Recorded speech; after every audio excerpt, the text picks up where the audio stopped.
use his leg. That was sick. I love that.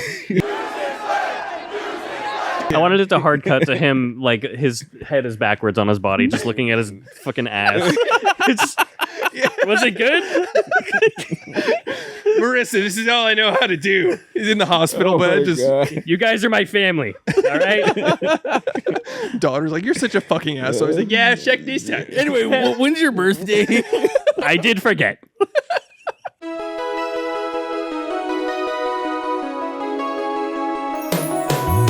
Every fucking week, new movies get released.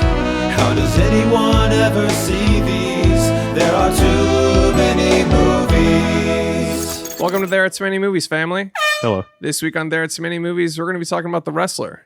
But before we talk about that, we're going to talk about what we've been watching. And on this episode, we have a very special guest joining us today. You know him from the And New Wrestling Pod. Patrik, No C. Walker, a.k.a. the kayfabe of And New Wrestling, tapping in with my guys here today. I'm Chris Collins. Josh Rodriguez of Film School University. And Alex, temporary wrestling expert Wilson. You motherfucker, you! So yeah, we're going to talk about The Wrestler pretty soon. But before we talk about that, we're going to do watch list stuff. But before we even talk about that, $5 a month on Patreon if you want to support your local on the internet podcast. It's only $5. If you want to listen to more conversation with Patrik, it's on the fucking Patreon. We monetized our friends. It's only $5. Come on now. You spend twice as much at Starbucks in the morning, so just $5. You want to hear a Marvel versus DC conversation? These guys actually fought. I had to replace this table before we started the episode. Suplex. Hands were thrown. Hands were thrown. Breaking tables, just like on And New Wrestling. Check it out. We talk about Get the tables. we talk about all that shit. You get access to the Discord. You get bonus content. You get a monthly movie episode, and then a weekly supplements episode where you're just talking some shit. Yeah. Feet pics. And we'll suck and fuck you, stuff like that. We do Stuff like that. We do feet pics. You And now exclusively this week, ebony feet pics. Ah. Patrik, we got to take some photos after I just got sorry. petty too. So just so you know, don't let these Jordans fool you. It's pretty seductive inside these 11s. Check us out on patreon.com/there are too many movies, baby. There's only one tier. It's $5 to get you everything. And subscribe on your computer if you can. Don't do it through Apple because they charge you a bunch of like upcharges bullshit through the things. Just do it on the computer. So. Do it on your fucking computer. Yeah. Don't Go to give the Tim website cooks. like a fucking man. Grow up. Grow the fuck up. Girl, get off your fucking phone, damn it. Grow and up. they're like, they turn off the podcast. They're We're like, all all right, just- fine. We're all I'm- just sitting on our phones all day. All we do is watch it. I can't walk now. Shit, he can't. Fuck. Take that out. What? David Lynch. He Oh. can't walk now, apparently. I had no idea. It's not I that didn't he even know can't walk. He just can't go outside because he had emphysema, dude. I didn't even know He that's what smoked you're his whole referencing. fucking life. Whatever, bro. Yeah, you did it to yourself, honestly. Grow up. Grow up, David Lynch. You old man. Right. Stop. Famously old man. All right, so who wants to kick off our watch list this week? All right, I'll kick us off. It's been a minute, so let me start with Mindhunter seasons 1 and 2. Oh. So it was a rewatch. I love the show. This was crucial pandemic viewing. I remember when this first came out. David Fincher, of course, is the creator and showrunner. Fucking great. If you haven't seen this, it's about the two FBI agents that were able to determine and create a system of organizing and determining what type of serial killers there are. And just coined the term serial killers. Anyways, the show is fucking brilliant. It's fantastic. Agent Holden Ford, Agent Bill Tench. It's a fucking banger. They go through the early 70s and I think part of the 80s, I think it's just 70s, where they're talking about serial killers for the first time. They're interviewing them and determining what type of serial killers there are, right? For me, the best part about it is the actual serial killers that they interview, in the show and the portrayal of them, right? It's like a Monster of the Week show for serial It's killers. pretty cool, yeah. It's just like, oh, this week it's fucking the worst person ever. It's like they're all the people that were alive in that time. And none better than Cameron Britton as Edmund Kemper, dude. Yeah, that's the one I remember. The only way I could have those girls was to kill them. Yeah, he sends it. Dude, that scene with the hand on the shoulder. Oh my god. Dude. Well, to me, Edmund Kemper, him playing the role of Edmund Kemper is this show. It's the reason it works, dude. He's a fucking boogeyman, but he's like also lovable in a way. Like you like him watching the show. This is a big guy with the mustache, Yeah. right? Yes. He's charismatic. He's like, Holden. I was fucking my mom's face. What the hell? And I was like, whoops. To be fair, a lot of serial killers are charismatic.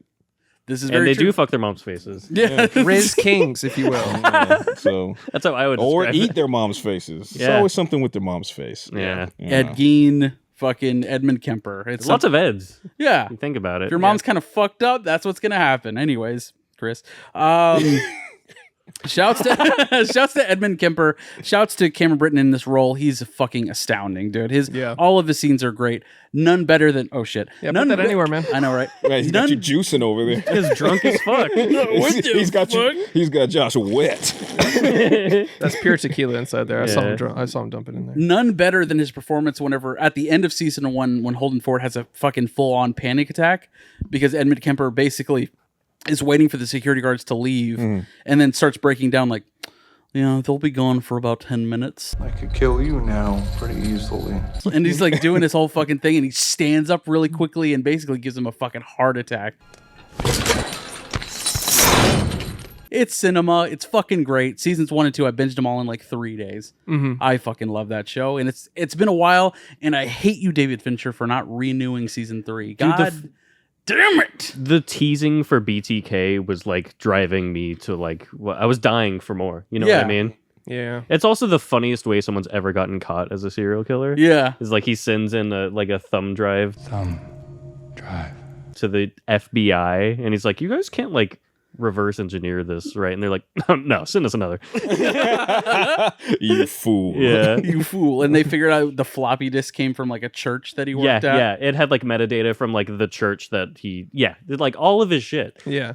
Just some nerd just was just like, yeah, it's right there. It's Yeah. right there. He was trying to be there. Son of Sam so bad, He's dude. so bad. yeah. He was just trying to replicate Son of Sam. How'd Anyways, that work out? But anyways, check it the fuck out. Seasons 1 and 2 are remarkable. So good. Another movie that I watched to prepare for this episode was Beyond the Mat, 1998. So this is a documentary, if you will, directed by Barry Blaustein and produced by Ron Howard. Yes, that Ron Howard, the fucking guy from Happy didn't Days. ask. You did with your eyes, buddy. Didn't fucking ask. Of Bryce Dallas Howard fame? Of Bryce Dallas Howard fame, yes. But he was Darren Aronofsky saw this documentary and was inspired by it and the story of Jake the Snake Roberts in order to make The Wrestler. So we'll talk about that in a minute. But just a nice tease. Beyond the Mat is a really great wrestling documentary.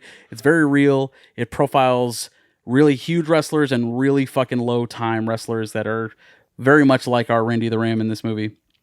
But solid documentary. I remember when they marketed this, The Rock was in it, and I was like, "Oh, let's fucking Enough go!" said. It was Enough said. 98, and I'm just like, "Let's fucking go, dude!" And then it's a Like really the first time Let's Fucking Go has ever Yeah. said. Just in a quiet home. LFG mom, That was the creation. That was the genesis of it. and it is You're welcome, world. it is a hard documentary to watch, dude. It's really fucked up. So they profile Mick Foley, who is a known hardcore king. Not that kind of hardcore king, but one where he fucking takes a lot of bumps and takes staples to the fucking head. More of a reality king, you might say. More of a reality king, yes. He's a bang bro, if you will.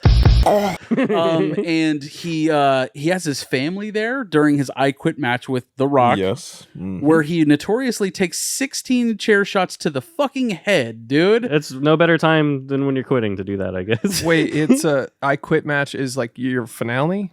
Is that what you're saying? No, it's that's just the stipulation of Yeah, the match. whoever loses has to quit wrestling. Okay. That's awesome. They're Yeah. playing for pink slips. Yeah. Exactly. Quite literally. Kind of the idea, kind of the gist. But so this is when Mankind notoriously takes 16 chair shots to the fucking head. He has a gigantic slash in his fucking head where Get you over it. see his skull, basically. It's really fucked up. The Rock went maybe a little too far, but he's the people's champ, so it's okay. But his children are at ringside watching it the whole time. Yeah. So the documentary is profiling these children going, "Oh!" like crying terribly, and Jesus. his wife is just like holding his kids back and just crying herself. Fantastic. Yeah. Now that is fucking television right there. And Vince McMahon is just like, great job, Mick. Just sniffing the money. Just Fantastic. Just fucking, yeah, exactly. It's a crazy documentary, and it inspired the movie that we're going to talk about today. That's it for me. crazy. All right, I'll go next. First up, I've got The Remarkable Life of Ibelin. This is a pretty big difference from your watch list. This is a documentary. A documentary. About... Not that different. Yes. About a kid, or then adult at the time, I guess, who had a terminal illness that like removed his ability to move pretty much any part of his body. And he had a secret life inside of World of Warcraft. Where he ran like a fictional like detective agency, basically. In WoW? In World of Warcraft. Holy shit. But Rick is coming in his pants right now. Hell yeah, brother. Shout out. He plays WoW. Yes. Oh, does he? But so he basically becomes a therapist to like all these people all over Europe, and it chronicles like his life and the people who like end up discovering his identity through the game and through his like blog he wrote. And his parents find his password and find out that he had like 20,000 hours in WoW, and they go through all of it. And they even, and this is where I thought I would dislike it, they animate his conversations and things that he actually did and said with other players in the game, like using WoW assets and stuff like that. Oh, that's kind of cool. It is pretty cool, but at first I thought I wouldn't like it because it's pretty jarring. It's a cool narrative structure. It is. Yeah, I came on board with it pretty quickly, actually. But the story itself is incredible. It's so well made. A lot of people are saying this is like a shoo-in for best documentary at the Oscars this year. Oh, Damn. shit. And I haven't seen any others this year, but yeah, I agree. I agree with that. Is it a heartstring documentary? I cried. Oh, okay. It is good. Is it for fans of World of Warcraft? You hit the slash cry in WoW. Yeah. No, Nice. I never played. I never. Well fucking done. Thank you. I never played WoW, but even so, I still really loved it. Wow. Okay. Wow. Oh. A bar. He hit it, dude. Yeah, it's on Netflix, so check it out. Okay. Very, very good. Love it. Look Back. This is an anime movie, Josh's favorite category, based off of the one-shot manga by the author of Chainsaw Man. This is about a girl who draws manga in elementary school up through high school and then becomes a professional manga creator. Sold. Yeah, it's if you like that premise, you will love the movie. Sold. Are you a fellow anime enjoyer? I'm magnificently fanatical about anime and manga. Yeah. Oh, well, yeah, I guess in the Patreon you did say you watch Spawn animated series 4 times a year. So Yeah. I guess that counts as anime. Yeah, as we speak, there are several that I'm catching up on. Like I still needed to catch up on the final season of AOT, Attack on Titan. Mm-hmm. But I got interrupted by myself because I saw that I hadn't caught up on Bleach, the 1,000 Years Blood War. The new one. You're right. So now I'm watching that, and it's like it's so hard to keep, and so I just watch them all. Yeah. Look Back is incredible from like in terms of the animation, 10 out of 10. I love the story to begin with, so I love that. It's pretty short too. It's like 1 hour flat. Just That's great, nice. just great all around. Huge recommend. 4.3, great. Trap. All right, Trap. All right. So you saw M. Night Shyamalan's Trap, huh? Yes. I liked it. It's a good time. It's fun. It's fun. It's a piece of shit, and Come on. it's so stupid, but it's fun. Let me just be completely clear, and Josh knows this about me. I am so anti M. Night Shyamalan, and not, Sixth Sense. Obviously, you have legendary His bangers. Right. Signs. banger. No, Come Signs on. is- You don't like Signs? Signs is just so get the fuck out of here. No. No, I live here. cannot. Nope, I live here. I You get the fuck cannot. out, actually. I cannot. Get out of your room. Nice. I cannot deal with Signs. I can't. It's aliens. We talked about this, Josh. Aliens. They choose the planet that's 75% water. That part is pretty whack. Yeah. I will and- admit that. Yeah, and then I'll swing away. Oh, okay, so I get it. So all these other alien movies over the course of decades, they didn't know the one secret. You just need a baseball bat. Well, with, You just with need a room wood. full of water. Yeah, And that's a it. doorknob. Yeah, I can't, man. I can't. Well, you're not taking. And Devil, like, no. Devil sucked dick. He didn't No, direct it. He didn't direct Devil. Did he Okay. write it? He produced it. All right, so This he still was has involved. his stink on it. He was involved. It does. He was involved. But also, I'm with you. Most of the time, they're dog shit. Old. We say it, Old. dog shit. Exactly. Fucking hate shit. old. Dude, we did an episode on old, and it was fun. I'm Jaren. I'm a nurse. You guys make him a point here. Yeah, no, we have said many times this is a coin flip with him. It can be M. Night Banger. I don't know. Now it's not really a coin flip anymore. I was going to say, it's not 50-50. Not anymore. I mean, Trap was fun, but it's not like a Sixth Sense Signs banger. No. Like he's had his I think legendary magnum opuses, and I think now he's just kind of riding on his laurels. His best is behind him. Yeah. Yes. Yeah. Sixth Sense was a banger. Unbreakable is a fucking banger. I'll stand on that. Split is a fucking banger. Split Split was bangs. that was his last. You're making really- our point for us well, see, now. no, this is what I'm saying. I'm not saying, again, he has more misses than hits. When he hits hard. True. Right? And so for me, I know Sixth Sense, as far as Shyamalan flicks go, that's a lot of people's, pantheon, right? Yeah. For me, actually, it's up there, but my favorite is Split because that I get it. just come the fuck on. Right? Unbreakable was mine, like my be all end all. Yeah. The fact that Split ends the way it does, I was like, that's one of my favorite movie moments ever. Yeah. Like being in a theater ever. He and you're right. His best days are behind him to the point where his daughter is like watchers, right? Oh my god. Fucking awful. Yeah, no, it ended awful. And it's something about Shyamalan. I don't. They don't know how human beings They don't know. speak. Right. There's that. That movie was building up so fucking nicely to the point where I was like, hey, she might be channeling peak dad here. And then the way it ended, I was like, did your dad take the controller? Yeah. Like, did he Yeah. snatch the controller from you and said, I'll finish this game from here because it ended Are you so winning? hard. Yeah. So I just don't trust the Shyamalan name anymore. I'm with you. Like they kind of have this tendency to fold in Act 3, where they write great premises, where it's like, what if this happened and this happened? Yeah. And they're like, okay, well, how does it? It's end? They're like, intriguing. I don't know. Yeah, same. I don't know. I don't know. Fucking Cabin in the Woods, Act 1, Act 2. I was like, okay, I'm in. Knock at the I'm Cabin. in. Knock at the Cabin. I was like, I'm in. And I no knock to Batista, but even it was a Shyamalan and Batista mix. I was like, this might not go well, but give it a shot. Act 1, Act 2. I was like, okay, building. Act 3 came out. I was like, you got me again. Yeah, Every time with the Act 3 fuckery. I'm with you. Yeah. I will say my favorite thing about Trap is my usually least favorite thing about Shyamalan, and it's the fucking insanity that he makes.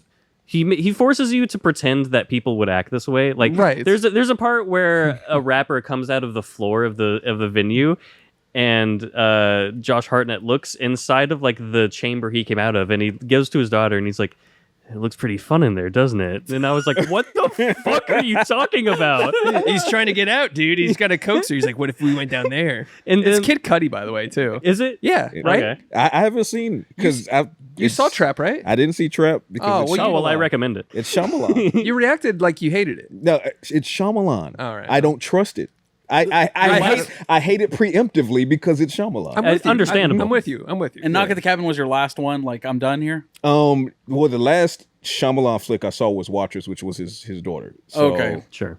as far as M. Night, I think the last one I saw that pissed me off, but I was more pissed off with myself for constantly giving this dude a shot. It was old. I was like, Yeah. what am I? That one is. We genuinely thought that was a joke on us. Like we were watching that, we're like, this is all a prank, right? Yeah, so like it's awful. gonna go to a wide of you watching the movie, and you're like, It's wait, so that's what the awful. hell? Yeah, like I'm Jaren. I'm a nurse. I'm a nurse. My name is Jaren. It's some weird Truman Show type shit where Yeah. it's like they've been watching you the whole time. Oh, Dude, there's this one thing in Trap where I was like, why is he doing this? Where it's a constant like right on the face shot of it. that's the What are you doing? No, it's a signature thing now. He's doing. He does a wide angle. We're very close. It's unsettling. I know what you're talking about. It's in the all of his. He did it in Signs when right. like right before Muriel swings away. It's Mel Gibson like close up. It's like one of his signature. Yeah, but shots. he does it like the whole fucking movie. I can't tell you this. I'm not supposed to tell. But this is Yeah. a Trap. yeah, the staring down the barrel shot Yeah. where it's just like a conversation happens like 1, 2, 1, Yeah, 2. and Yeah. Josh Hartnett kills it. So good as a And villain. I'm happy that he got a starring vehicle, Yeah, basically. yeah. After Oppenheimer, where he was fucking brilliant, Yes, amazing. We've and talked about, absolutely. but Especially in the company in which he was in, because it's so easy to get overpowered. in that ensemble, he fucking Yeah, killed it. He yeah, was like yeah, one of the yeah, most memorable actors in that whole fucking movie. Yeah. But shouts to him for having a movie like this where he could star in it. But I have no interest in it. Trap was fun. I liked it. And I it's had her a good daughter. time. It's his daughter's music. Yeah, that shit's whack. That's terrible. You mean Lady Raven? You don't like Lady Raven? I don't Yeah. like Lady Raven. There's so many plot points because I would love to do an episode on this because there's so many plot points where it's like, what the fuck are you doing, Dude, Like the way Lady Raven. I mean, it's the third act fuckery, dude. It's the same, where it's like third act fuckery. where- no, you got to let him go to his daughter's bicycle for a second in front of all the whole SWAT team. well, It's like if Hitchcock didn't know how human beings talk. Yes. And also did fuck shit in the middle of a movie. yeah. Also, let's never put him and Alfred in the same sentence again. Ever. Yeah, he's way better than Alfred Hitchcock. Absolutely, absolutely. But I'm saying like it's like him trying I'm like to the do. biggest Hitchcock nerd because I'm a horror whore, and Hitchcock is my god. Hell He's yeah. your fucking guy. He's my fucking guy. Do you have a favorite Hitchcock? God. God. Psycho. Okay. The original. I mean, obviously you have things like the bird. Not the Vince Vaughn. Yeah, what? Didn't to they be do a clear. Yeah, he did. But no, Psycho, obviously things like the birds and stuff like that, but Psycho and Norman, it doesn't get any better than that. I liked Rear Window. Rear Window was solid. We did an episode on that one. But nothing haunts like Norman's final cut scene, kind of that slow zoom, and he looks up and he kind of gives you that smirk, and you're like, is it Norman or is it his mom that you're looking at? Like that. Mwah. I love the part with all the therapists where they're just like, I think he's just a fucking asshole. Yeah, that's what I'm saying. And he's just sitting there like, and then Another you're thing like, about "Ha, ha, charismatic serial killers, Yeah. right? the most. So yeah, Alfred was nothing but bangers. I don't know that there's a miss in Hitchcock's profile. Psycho is one of those movies I wish I could wipe what I know about it and watch it. Yeah. Because even if you Blank. even if you haven't seen it, you know the twist. It's like The Sixth Sense, where it's like, well, you can't recapture what it was like when that came out in the theaters. That like it seems almost cliche now to be like, whoa, what if a different thing? And then but with the Psycho thing, it's like I wish I could wipe my like Agreed. that like just defragment that part of my brain and watch it. Well, but- even our argument for Rear Window is like, oh, we're surprised that it actually just was as linear as it was.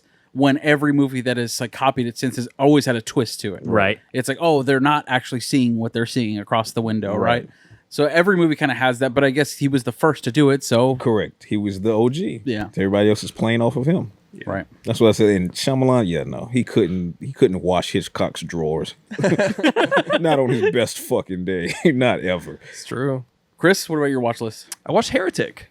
How in was theaters. That looks really good, man. That does look fucking stupendous. That I do want to see. It was fun. I mean, Hugh Grant it? Fuck yeah. is so less. good as a villain. Yeah. Heretic was really good. It's just a solid, nothing to write home about, enjoyable theater experience. It's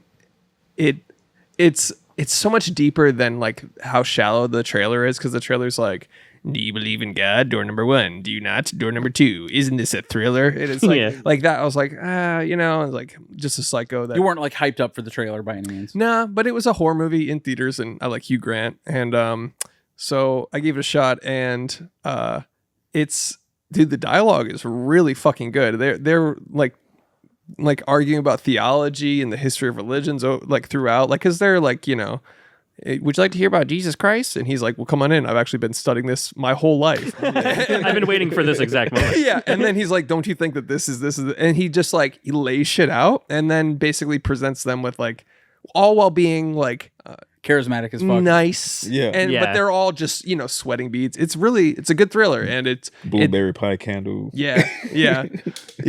I was like laughing at myself because like, what if like they turn the candle, it's just that Popper's candle that like what that, you guys don't know what I'm talking about. All I right. do. I do. Anyways, that is a fun movie. It was good. Check it out.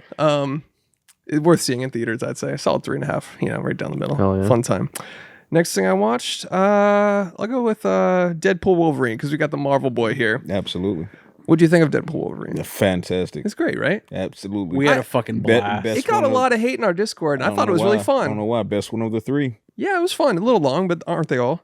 Now, but I mean, they also had to, when you include Wolverine into it, you have to add that extra runtime. Yeah. You have to let that go, especially because technically Logan was supposed to be the end of this Wolverine. Right. So And they address it right off the bat. So give And it was us what we fucking want. hilarious. Yeah, it give was us what funny. we want. Give us what we want. Yeah, exactly. Yeah. And they really, there was a moment, there's always that Marvel oh shit moment, and it got me, honestly. And it's in the third act, and you guys might know what I'm talking about. Yeah. But, and then it gives you something where it's just like, oh, fuck yeah. Yeah. And then they do like this oneer where they're killing like 100 Deadpools. Mm-hmm. And I was like, I was eating that scene, dude. Okay. It was, you've seen it, I thought. No.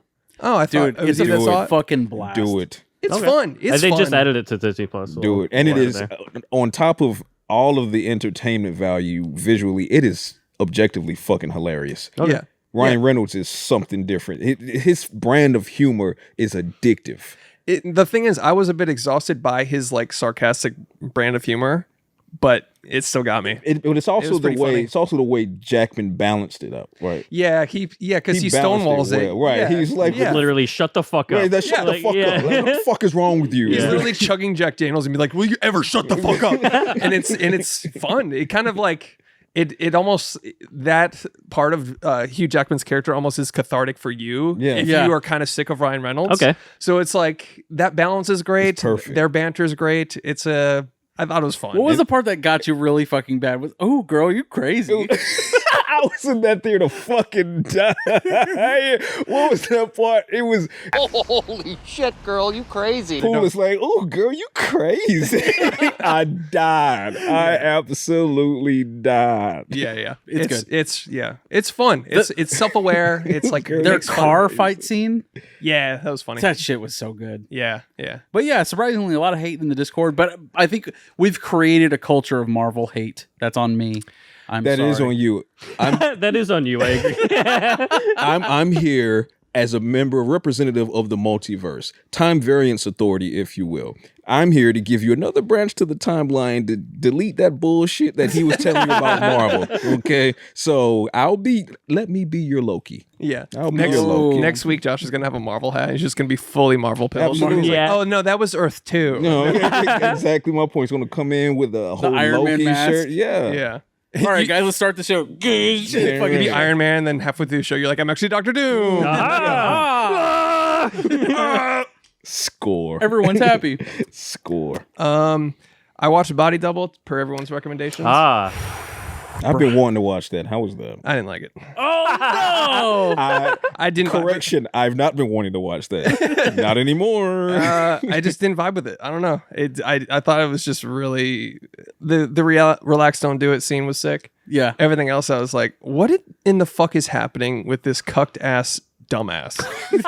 Like he is so cucked the whole Yeah. movie, and he makes terrible decisions left and right. I don't know. I just didn't vibe with it. This De Palma guy, what the fuck is he doing? I don't know. I've liked other De Palma stuff. That one I don't know. Didn't Didn't fuck vibe with? I don't know. Yeah. Something about just the glossiness of it all. Like it felt very like it's just so what is it? Obnoxiously 80s. It's a vibe. I get it. And And then then the synth and the music and the psycho scene that he does in it too with the fucking what is that? It's a drill. It's like that giant. that was pretty sick. That was pretty sick. to me. All of that kind of made it like this is great. Yeah, the weird like disguise element of That it. was the most convoluted fucking thing ever. I won't get into it if you want to watch it, but it's it didn't vibe with me. Josh loved it, but Fair enough. Big fan. I like it. that's all I'll say. We've talked a lot about it. Last thing, I watched his movie called Hunter x Hunter. And it's Nani? not that fucking shit, you goddamn weeb. It's a different movie about a hunter. Or an actual to hunter. be fair, I went there with you as well. Yeah. And when you said Hunter, It's I'm one of the like, best. Hey, That's Hunter x Hunter, actually, isn't it? it is. Stylized But as considering you're not an anime, you may have been like mispronouncing it. I feel like which every is anime- forgivable. I feel like So, every anime person just says Hunter x Hunter anyway, don't they? more or less. Okay. Unless we're talking to each other. Like if we're at a con, then just saying Hunter x Hunter will get you thrown out like Jazz on Fresh Prince. Like Uncle Phil did Jazz. It's just get you thrown out of the con. But Yeah. But Hunter x Hunter is it's a thriller about some people that live in the woods. They're in the woods. It's solid. It's a Who's in it? Anybody notable? Any directors? Anything? director Sean Linden wrote Of and Barry directed- Lyndon fame? How many problems you got? A lot. Yes, that's him. Yes, Mm. it's the son of the fictional character Barry Lyndon directed this I movie. knew it. And starring Camille Sullivan, who was in Shoresy. If you guys watch Shoresy, Mm. she's a love attraction in Shoresy. Summer H. Howell, Devin Sawa, who's in Final Destination. Ah. Nick, I remember that dude. Nick Stahl, Yes. Sin City guy, right? Sin City guy, also Terminator Salvation guy or Terminator Genesis. Ooh, big Terminator guy Yeah. Yeah. here. Mhm. Absolutely. He was like one of the first one where Arnold came back after being away. Well, Genesis sucked, even though I wish it didn't. I but think it he did. was John Connor in that one. Yeah, it sucked, and I hate that it did. But yeah, I watched it anyway. If it's in the Terminator franchise, I don't really care who's directing it. I'm going to watch it because I'm stupid over Terminator, and I've just always been that way. Yeah. And I know that more often than not, I'm going to hate the movie, but I'm going to watch it. Fucking. It's like me with Aliens. Yeah. Like Alien movies in general, but the Alien franchise, like, it started great and it's devolved into AVP and stuff. And it's Yeah. like, I still like it. Yeah, And it's it's like, still I'll watch cool. it. It just, I don't know. I don't love it, but it's still, yeah. So I'm with you on that. Like Josh is trying to forgive me for hating Prometheus because I hate What? Prometheus. I think that was pretty good. I don't get it. It grew But on me. but you only saw it the one time, man. I really think. Well, the reason I only saw it the one time was 'Cause I because the hated one it. time I saw it, I hated it. Yeah. That's I fair. don't have a habit of rewatching shit I hate. That's fair. I don't hate watch movies. Like, I do. Shout all out to the M. time. Night Shyamalan. right. You suck. You suck. He's listening. He's like, fucking, I was going to go on the Damn it. show. This Hey, is my but to be favorite fair, podcast. I gave you some classics. It's just, you're Michael Jordan on the Wizards now. All right. It's just like, All right, Patrick, entertain us with your watch list. So now All right. we did this a little differently. I proposed that you bring up anything of the last year that you that I've liked, watched. anything that you've watched that you want to kind of give a shout out Yeah. to, anything that you really love. Absolutely. So I'll do, because I have several, because like you guys, I watch a shit ton. I'll give you two that I absolutely adore and I could not recommend more. And I'm going to give you one to stay the fuck away from. Let's do it. Okay. First one and I've talked to you, Josh, about this one, Nefarious. So Nefarious is a 2023 flick starring Sean Patrick Flannery and Jordan, what's his name? Belfi? Belfi? Belfi, how you pronounce that? So, me being a huge fan of dialogue, so the film is based upon a serial killer who's already been convicted. That's Sean Patrick Flannery, and he's on death row. He's about 24 to 48 hours from them giving him the chair, and the warden brings in the therapist to determine if he's fit to be electrocuted, right? Because he's having like this split personality thing going on. When the He personality just comes in the courtroom on all fours, like in Split. He's like, you I'm can't telling electrocute me. I'm an animal telling you. now. I'm too crazy. when the execution of it is so sensational from Flannery. The execution. Yes. Bars. It's the way he flips between the two personalities. So the other personality allegedly is a demon. It's a centuries old demon that allegedly has possessed him, right? The thing is, though, this is not like an exorcist where he's making chairs fly across the room or whatever. So when he first sits down across from Flannery, the criminal, you're thinking, okay, this guy's full of shit, and this is going to be shown that he's full of shit, right? But by the time you get 20 minutes into that dialogue, it's a lot of dialogue. They're sitting in the cell, they're talking, and then it goes around, but he gets so into the doctor's head that you realize at about the 30-minute mark that he's in your head too, because you no longer can tell if he is just putting on an act or if this is actually a fucking demon. The judge is like, let's zap them both. Yeah. And- What are we doing? Yeah.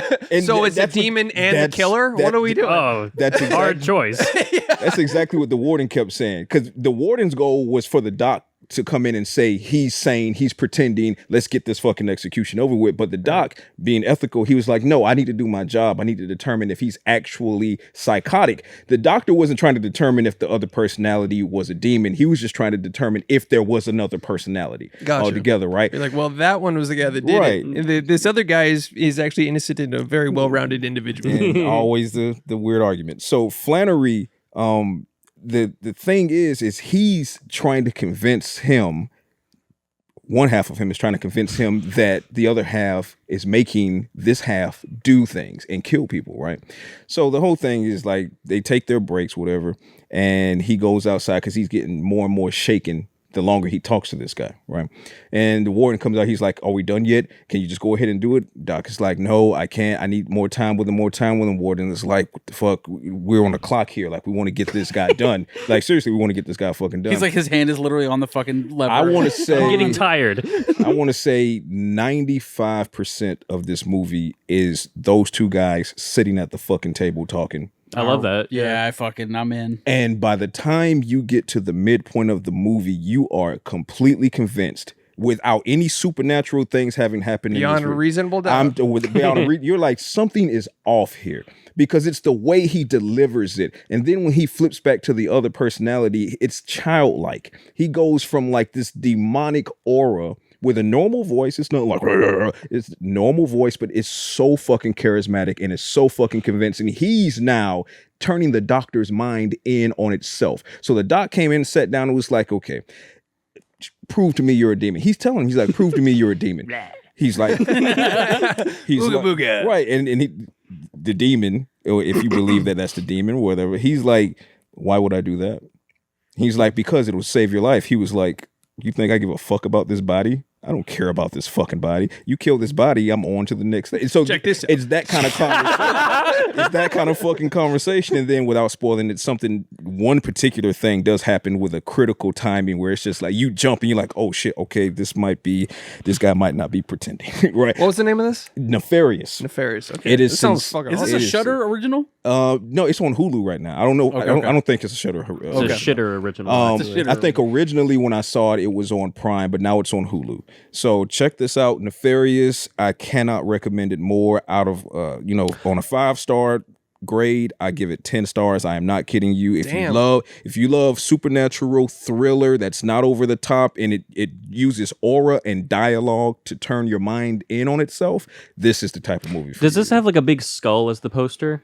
It's kind of a green.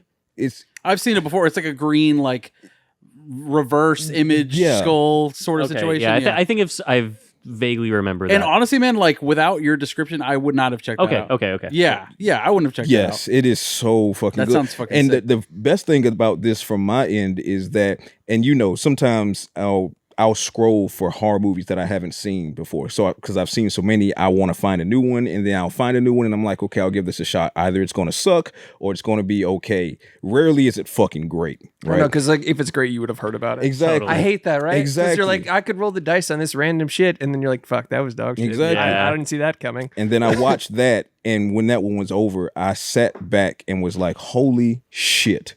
Why have I not heard of this fucking movie? I haven't watched it now. It was that type of movie. Why is no one talking about this movie? So enjoy that. All right. The next one that I highly recommend, Late Night with the Devil. Ah, That was fun. If you have seen Late Night with the Devil, then you know what I'm talking about. If you haven't seen it, the thing about Late Night with the Devil, so the plot is there's this talk show. It's based, I want to say, late 70s, early 80s. It's based on like the Johnny Carson show. It's the or Johnny something. Carson era. Yeah. Right. Of late night television. And it's sweeps week, and it's all about getting ratings and getting, the most excitable situation in for the audience and everything like that. So they get this Let's get a demon. no, so they get this woman and this girl, and so the girl supposedly is possessed and has been possessed all her life. And there's a background, a dark background for her that I won't get into. You need to watch the movie. But she's always accompanied by the psychotherapist who has basically more or less adopted her from when they're in the psychiatric facility. So they feature her as the guest, the girl as the guest, with the psychotherapist, and they keep pushing the limits of trying to get this girl to prove, or trying to get the demon to come out. Yeah, there was like a skeptic there too. Exactly. Who's like a magic guy. And he was like, "Oh, well, I can do this. It's a hand trick. It's whatever." Anything so that happens, he's like, bullshit. Right, he was like, I can disprove it. I can do it right now. So at a certain point, you actually start kind of leaning toward him because you're like, well, he's kind of right. And she hasn't done anything to show anything different because the little girl, like, she's really trying to remain a little girl, and she's coy and shy, and she doesn't want any problems, but they keep pushing her. And the psychotherapist is like, you should really stop that. We should stop this show because I know where this goes. I've seen this before. And then before you know it, shit hits the fan, and just the visual of it all. And for me, and I don't know if this is a generational thing for me or if it's that and a combination of just, I love cinematography that focuses on, that gives you an air of like 70s, 80s, 60s flicks, right? That's why I'm a huge fan of the Conjuring universe, but the original Conjuring, right? Because that throws you all the way back to 82, 83, like you get that feel. I love newfound horror movies, but there's something missing there for me. It's when you start to kind of harken back with the way it's shot. Well, right? Longlegs did that perfectly. Longlegs was sensational with that. So it's in that era, but the fact that it's all filmed in that studio. Yeah. It's not like it's all over town. They're in the woods. No, it's a TV studio. So you would think, oh, TV studio, it's not scary. By the time shit starts hitting the fan, you feel really bad for anybody still left in that actual TV studio. So and the like thing that says laughter and applause just says like run. It's like the fucking scream. Yeah. The one thing that when we brought it up on the show before, the one thing that I liked about it is that clearly they have a love for late night television. Yeah. Like whoever did the homework or just was raised on it because they hit all the cues. It was a perfect homage to that style They hit of all late the night cues. television. It was They hit it's all really the good. cues. To me though, without Damien, what's his name? David Desmalchian. I could never pronounce his last name. That's David Dalmatian. David Dalmatian. That's Malkian. Okay. Without him, I don't know that I like this movie. With him, He carries the fucking movie. He's amazing in that. But that's not to take away from the supporting cast because they were stellar in how they supported him carrying. The little girl was good.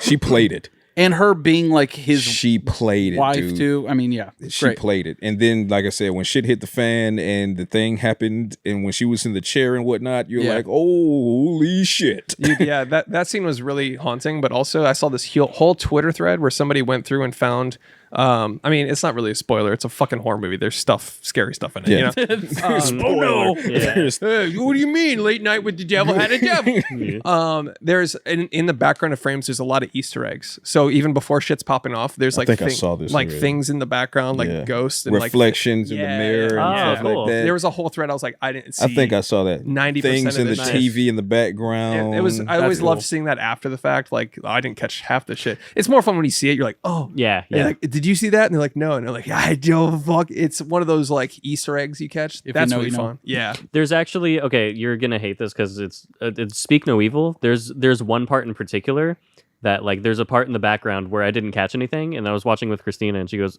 "Go back 10 seconds," and then I did, and I looked around more, and I borderline shit myself with what was in the background. Really? Yeah, it's Dude, that happened to me with Strange Darling, and it's like. We're probably going to do an episode on it. Yeah, that eventually. one So deserves I'll an save it episode. for that. But there's something in that that I was like, go back 10 seconds. And then, Another example of Longlegs. I mean, they did that Oh my a God, lot. yeah. The devil in the background of Longlegs happens quite often. Yeah. So Late Night with the Devil. It's a banger. Recommend. Absolutely. And I'll finish with one that you should absolutely stay away from. And I hate this because the reason I'm telling you to stay away from it is because Jessie Buckley absolutely killed this role. I love Jessie Buckley. She absolutely nailed this role to the wall. The problem is, like we were talking about in the 30 minutes, before we got started, for those that are paying that $5 because you like good talk about good cinema, this is a situation where she is sensational, just stupendous and superb in an utterly shit movie. Right. So premise of the movie is, and who's my actor guy? Who's my actor? Hold on one second. Have you said the name of it yet? Yeah, Men. Man. We did an episode about this when it first came out. Okay, like so 2 years ago. Rory Kinnear. All right, so generally as an actor, I don't have a problem with Rory. Generally as an actor, but and I know where they were going with this movie because this movie is supposed to be layered with like misogynistic messages and the struggle that women have to go through just in general and in life. But the execution was fucking terrible. Yeah, it was like Alex Garland being a pick-me for like 2 hours. It was just it was fucking You're terrible. aren't men so bad, right, ladies? Yeah, I made this movie for you. I don't understand. You can't sell me on the fact that for 119 minutes that she could not see they had the same fucking face. Yeah. It's the same fucking face. It's the face on the little boy talking shit on the church stop. It's the same. That took me out. The little boy with the man face. Yeah. Okay. with a balding With the man face. Or you're in the bar. Hey, lady, did you notice that the bartender has the same face as the fucking patron sitting next to you as the fucking guy over there? Oh, and by the way, when you get home, it's the fucking the landlord who you're doing the B&B from. Every single the priest, he's sitting right next to you while the young man has his face. Well, as a man, you clearly didn't get it. Ladies, I'll take it from here. Let me explain this to this misogynist over here. Thank you. The fact that they have the same face is to symbolize that she sees all men the same. I get that. Oh, fuck. I thought they were all British. It's fucking terrible. It's so bad. So message wise, it's a powerful, it's a poignant, it's a profound message. I'm fine with the message. She hates this movie, by Buckley, the way. yeah. The actress hates this movie, by the way. Yeah, and she was great. She was She great. was fantastic. She did her job. And then the thing at the end with the whole transmorphing and then it kept going. Yeah. Like once it did it twice, I was like, okay, We get it. we get it. And then like 4 more times. More than that. I was like, oh, we're still going with this, huh? I was like, okay, let's just make this worse and worse and worse. But now this is the back end of the movie. You've sat there this long, you might as well just wait for the fucking credits to roll and be mad once they start rolling. I feel like he was going for like, I want to get that one scene that everybody's talking Yeah, about. yeah. I feel like that's what he was going for, where it's like, where he thought it would be like this, like, oh my God, that one scene in Men. And then everybody was like, what the fuck was that? He's like, shit. So it was like he sat down with M. Night Shyamalan and said, how can we fuck up this Act 3? How do you make a shit So- movie? It's fucking. So Men, and that's Yeah. simply the name, Men. So Men, that movie, just don't. We hate men on this podcast. We do. But another That's thing, why we watch Barbie. it's fucking insane to me that We are Alex enough. Garland also did Ex Machina. He's done great Yeah. shit. Yeah, that's weird. It's like his one Ex L, Machina, honestly. He gets this L because He gets the pass. Yeah. He gets the pass. It's crazy to me that that the same director as Ex Machina did this. I don't get it, man. Wrote 28 Days Later, wrote Sunshine.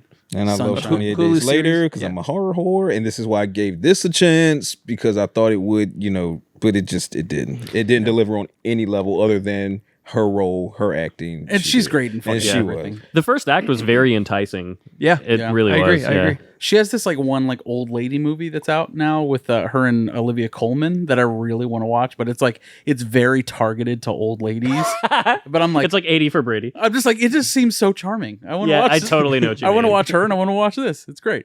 All right, That's a sick in bed movie. yeah, for sure. Yeah. All right, is it time to get into our review of The Wrestler? Yes, Hey. after I piss. Excuse me. Oh, I'm going to get a drink too. Oh, well, I have to. Let's talk about fucking WWE the movie. all right, ready? Time for The Wrestler. Darren Aronofsky's 2008 epic starring Mickey Rourke. I think it's actually 2009. Is that It I is, think yeah. Oh, it is? Yeah. Get your shit Alexa? When did the together. movie The Wrestler come out? The film The Wrestler was released on January 30th, 2009. Get your shit together, Josh. Temporary wrestling expert Alex Wilshire. I know it all. Come on, Josh. You're such a failure. I know, right? All right, You should be on the podcast and Rowdy, wrestling. this made Rowdy Roddy Piper cry. Apparently so. I googled it. Yeah. Who? A wrestler. Oh, okay. Who? Whom? I don't know. who You that watch is. They Live. You know who Roddy Piper is. I've seen They Live. There's He's a a legend. okay. With the kilt. He had the kilt. Okay. I just thought that was a character and they live. He has this move where he lifts his kilt and he drags his balls all over the other guy. Yeah. And that's like his whole thing. It's his He finisher. literally just beat a guy over the head with a coconut. It was pretty cool. That's pretty Nice. cool. Does he eat it after? No, he doesn't. So as What a wrestling, waste. Yeah. so as the wrestling experts, shout out and new wrestling pod. Yes, and new wrestling pod on all platforms. Well, and new wrestling on all platforms. On IG, it's and new wrestling pod. Because IG is really cool. Yeah. And nobody's using it, but they're like, nah. What? Yeah, no one's using the handle, but they're Why? for whatever reason they were just like, no. And new wrestling? And new wrestling. And they still wouldn't let us have it, so The we had hell? to throw pod on there. So Why? for IG and new wrestling pod, but everywhere else that has a brain, it's and new wrestling. Is there like How some was everything taken? well, it's not taken. That's the thing. Is there Yeah. like some hidden slur in there that is new slur that And dropped? New wrestling. No. No, they were just being complicated for no reason whatsoever. That sucks. Oh, I'm all sorry. right. Well, we got there are too many movies at IG, except on Twitter. It's fucking Exactly. Except on fuck. Wasn't it the character limit on Twitter? Or did It is somebody, character limit. No, somebody had it. Yeah, because we messaged Some him. dork had it from. It hasn't tweeted No, since 2007. Some dork had too many movies. Oh, okay. That's what we wanted on Twitter. That's right. Anyways, as the wrestling experts, is this like your fucking Citizen Kane? You know? I'll let you start, Pat. Iron Claw is. Okay. Oh, fair. Iron Because Claw it's is. based on a real Yeah, thing. that's what makes it hit that much harder. Iron on Claw- top of all the other reasons that it hits hard. But I like Iron Claw because it is a true story and it has like good moments too. It's not just and I lived through the Van Buren. Like I'm of that generation, so with that age of wrestling, when wrestling was first kind of coming up out of the mud, like I saw that happening in real time. So kind of to see this version of it kind of play out, like it hit for me. Yeah, and it's just even as I'm a passive wrestling fan. Like I caught it, and it's I would just fun. drag him to WrestleManias basically whenever we. I've we never would have- I've never been to wrestling. No, I mean like whenever we. At Oh, at your watch house. parties. Yeah, At your house. yeah. Yeah. Okay. Yeah. Look, Yes. I give well, the thing is though, I slightly enjoyed Iron Claw more than the wrestler. But for me, they're both 4.5 stars, and I'll tell you why. The 4.5 stars for Iron Claw is because, as a huge fan of Ric Flair, and we talked about this, I know it's impossible to cast for Ric Flair because he is a one of one. Me knowing that doesn't mean I'm going to avoid giving you a demerit for the person you put in Ric Flair's role because he didn't sell it. yeah. and that was It's like the when they one flaw. recasted Jack Nicholson in Doctor Sleep. Yeah, It's like, Oh, how God. what the fuck are you doing? right. Like, but yeah, Ric Flair's a personality bigger than so life. that's the only ding I have for the Iron Claw. The wrestler, the only ding I have, and just I can't get enough of this movie.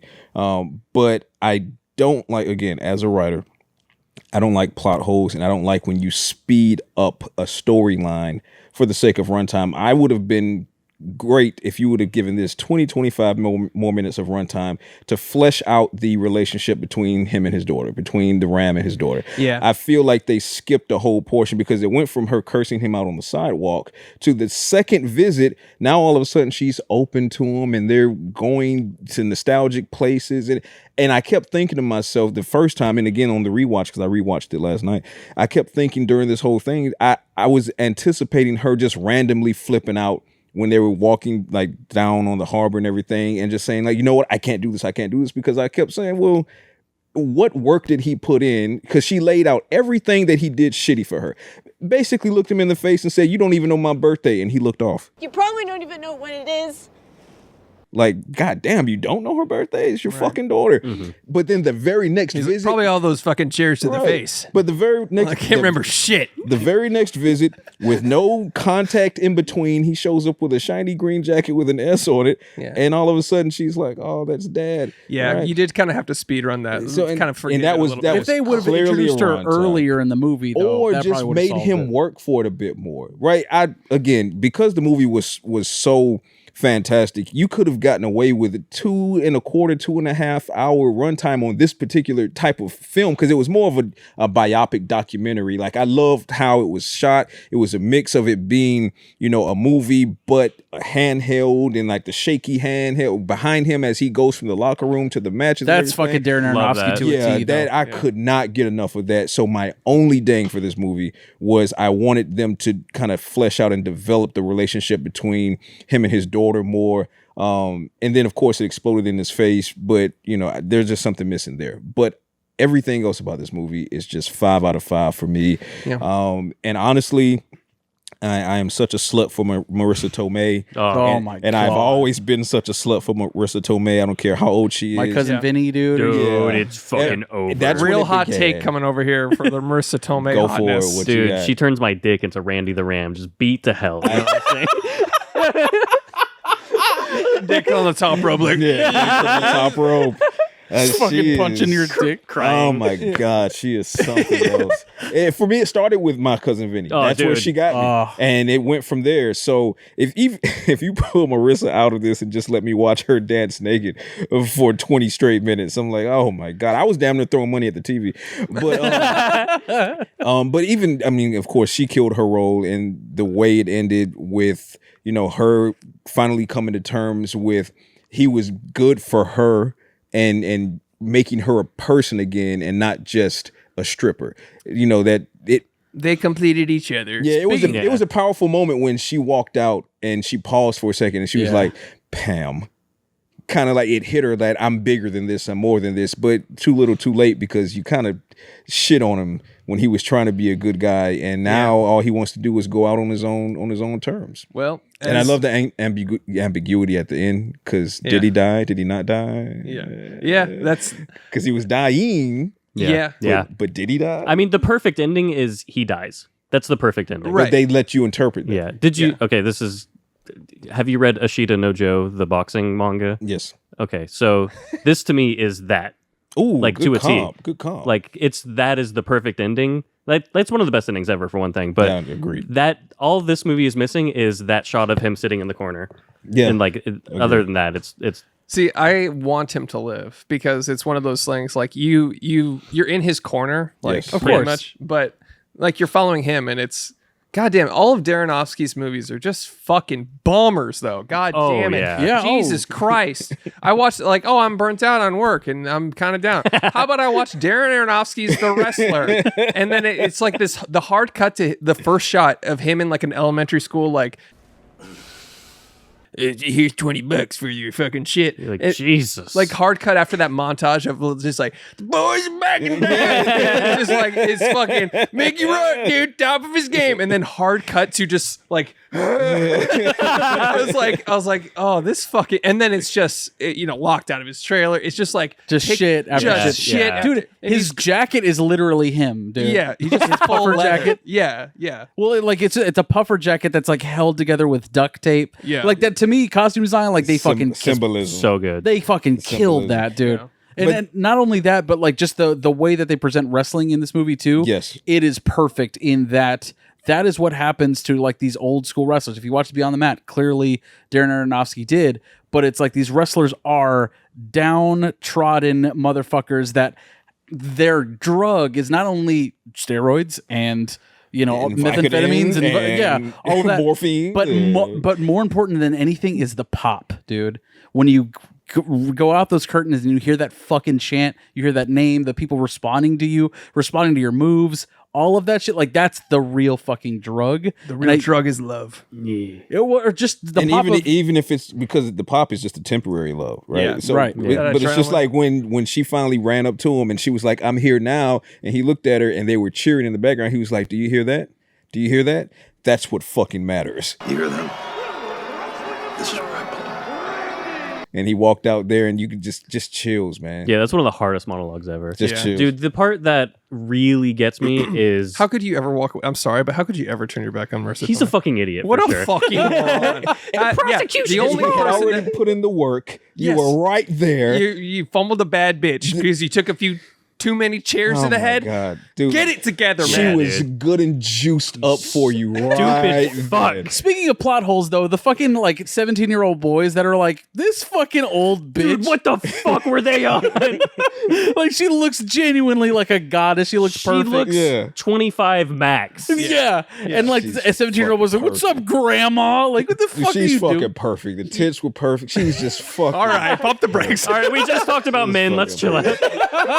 Fair, but we're talking about the role she was playing. She was an exotic dancer, and she leaned into it. So we're leaning into it. I do feel like the casting, if they leaned in a little bit too, like you said, if it was a bit more downtrodden, like Mickey Rourke was, I feel like they could have been more kindred spirits. I don't dislike that it was Marissa Tomei. Of course, she's still like personified like a single mother kind of trying to get through it. But that was weird to be like, well, you could be my mom. And it's like, yeah. Exactly, dude. That sounds great. Yeah, dude. But Josh makes an excellent point, because another great thing about this movie is for all of our fellow wrestling nerds and wrestling fanatics who have followed wrestling for years, and the background on a lot of these guys. Number one, it's the drug of the pop, right, from the audience, but it's also this movie is showing what they go through to even be able to get in the ring time and again. Yeah. So you see Mickey, he's sitting there and he's cutting the tape off and he's just in pain. And this guy had a fucking heart attack. He threw up, collapsed, had a heart attack. And he just finds a way to get back in the ring because that's all he knows and all he loves. So when you talk about... Well, he's like, this is all I'm worth. Right. And a lot of wrestlers in real life think that once they get to a certain point. That's why you find... Ric Flair, we just finished talking about Ric Flair. There's a reason Ric Flair he can't separate himself from wrestling. Sure. And some of these older guys, Hogan, fuck Terry, but Hogan, another guy, right?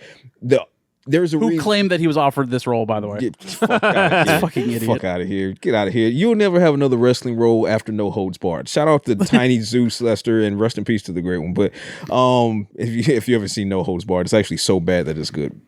But that's the like, I dookie. Have you seen that one? What? What's that smell?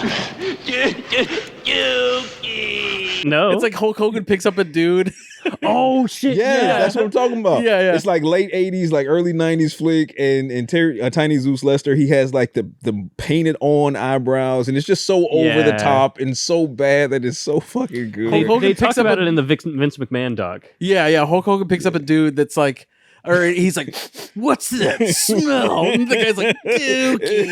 It's so bad. Wait, this is another wrestling movie? Yeah. Yeah, It's no a movie. fiction? Yeah. This is the deleted scenes of The Wrestler. I was like, did this happen in Monday Night Raw? No, what are we talking about? It's damn near a fucking comedy, but it's just hilariously bad. Okay. Right. But for The Wrestler, man, I mean, in real life, you see so many wrestlers, they get up in age, they're in their 60s, they're in their 70s, and even though they can't physically perform in the ring, they'll find ways to remain attached to the sport just so they can get the pop. Well, why do you think The Rock is still around wrestling? Like, not only does he love the fucking business, will fucking but it's the remain. fucking pop when he comes out, dude. And That will fucking remain. that's a drug, dude. Dude, that's why the part where so it's got Randy walking from the break room to the deli, and you can hear the crowd going off, and then he steps through, 'Cause he and was then preparing himself. right, and for then the he act. doesn't get the pop, and he goes, "Oh, I can't do It this. died immediately. I can't do this. I have to go back." I have to It shove died. my hand into a meat grinder. Yeah. Fuck you!